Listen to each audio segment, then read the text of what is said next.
ذبح کے وقت کے مسائل۔ ذبح اسلامی کی 3 بنیادی شرائط۔ نمبر 1، ذبح کرنے والے کا مسلمان ہونا، یعنی حقیقی طور پر کتابی ہونا، چنانچہ کسی کافر، مشرک اور قادیانی وغیرہ کا ذبح حلال نہیں۔ نمبر 2، ذبح کے وقت اللہ تعالیٰ کا نام لینا، بھولے سے اگر نہ لیا جائے تو حلال ہے، جان بوجھ کر چھوڑنے سے جانور حرام ہو جاتا ہے۔ نمبر 3، شرعی طریقے سے غذا کی نالی، سانس کی نالی اور خون کی دونوں رگوں کو کاٹنا۔ کل 4 ہوتی ہیں، جن میں سے 3 کا کٹنا بھی کافی ہے۔ واضح رہے کہ گلے کو اتنا کاٹا جائے کہ 4 رگیں کٹ جائیں، ایک نرخر جس سے سانس لیتا ہے، دوسری اس کے ساتھ چپکی ہوئی وہ نالی ہے جس سے دانہ پانی جاتا ہے، اور موٹی شہ رگیں جو ان دونوں کے دائیں بائیں ہوتی ہیں۔ اگر ان 4 میں سے 3 رگیں کٹ جائیں تب بھی ذبح درست ہے، اس کا کھانا حلال ہے، اور اگر محض 2 رگیں کٹیں تو وہ جانور مردار ہو گیا، اس کا کھانا درست نہیں۔ قربانی کے صحیح ہونے کی شرائط،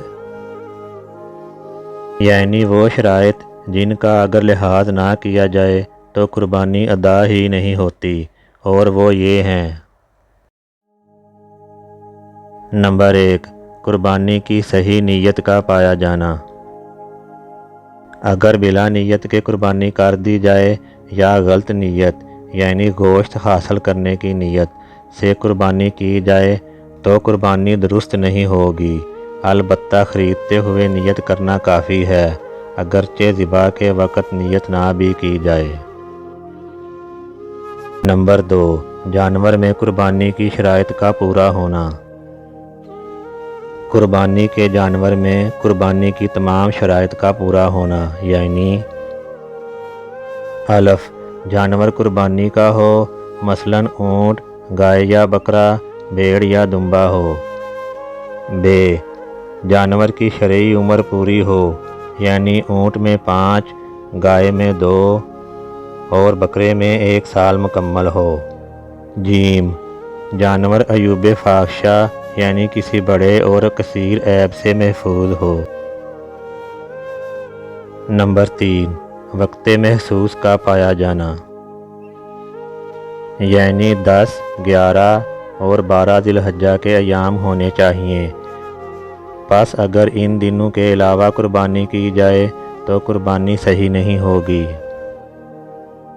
نمبر 4، ذبح کرنے والے کا مسلمان یا کتابی ہونا۔ پس اگر ذبح کرنے والا مسلمان یا کتابی نہ ہو تو قربانی صحیح نہیں ہوگی۔ نمبر 5، ذبح کے وقت بسم اللہ پڑھنا۔ پس اگر جان بوجھ کر ذبح کرتے ہوئے تسمیہ چھوڑ دیا تو قربانی بھی نہ ہوگی اور جانور بھی حلال نہ ہوگا، البتہ بھولے سے ترک ہو جانا معاف ہے۔ نمبر 6، مخصوص رگوں کا کاٹنا۔ مخصوص رگوں سے مراد سانس کی نالی، غذا کی نالی اور 2 خون کی رگیں ہیں۔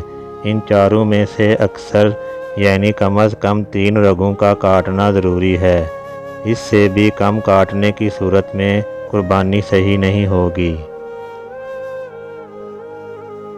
ذبح کا وقت 10 ذی الحجہ سے لے کر 12 ذی الحجہ کی شام غروب آفتاب سے پہلے پہلے قربانی کی جا سکتی ہے، البتہ پہلے دن کرنا زیادہ افضل ہے، لیکن عید کی نماز سے پہلے نہیں کی جا سکتی۔ اور قربانی کے ان مذکورہ ایام میں رات کو بھی قربانی کرنا جائز ہے، لیکن بہتر نہیں۔ امید ہے اس ویڈیو سے آپ کی معلومات میں بہت زیادہ اضافہ ہوا ہوگا۔ اس ویڈیو کو اپنے دوست احباب میں شیئر کر دیں تاکہ زیادہ سے زیادہ لوگوں کی معلومات میں اضافہ ہو سکے، اور چینل کو سبسکرائب کر دیں اور بیل آئیکن کو دبا دیں۔ شکریہ۔